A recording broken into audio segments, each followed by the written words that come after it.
कहबो ई नहीं कहबो कि लाओ कम से कम थरियावा अपन खाए न है त धुआई देई हमें तो नौकरानी बसाए बाटू का मने लड़का हम ही करती पैदा के है हमारे बुढ़ापा संभारी कि तू संभारी देखा तब सत्यार कितना सखी सहेलियां नहीं मिली रहा थी और कितना बैठी रील बनाई है यह दो काम ये नहीं भी लगाता है और आखी तरह इनके पट्टी बना रहा था मने तू धोती कपड़ा धोई का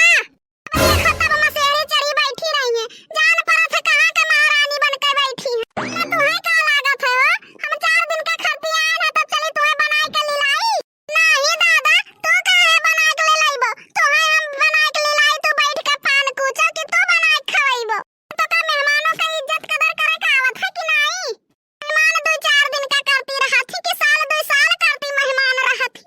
हरियन मुहा कई के भुनभुना का हरियन भसन के रवाटी हमें देख के जरी जाते ही सुलगी जाते ही ये जरी सुलगी जाई थे कबो कबो तो जरा कहा थे कि लगाई दी माटी से बैठ जाओ देखो तब मसेरी बैठ के हुक्म डलावत रही है जान परत जैसे इनका हम नौकरानी बसी है ई जान नहीं परत है कि इनका भौजाई हम होई जान परत है ये हमारा भौजाई बन के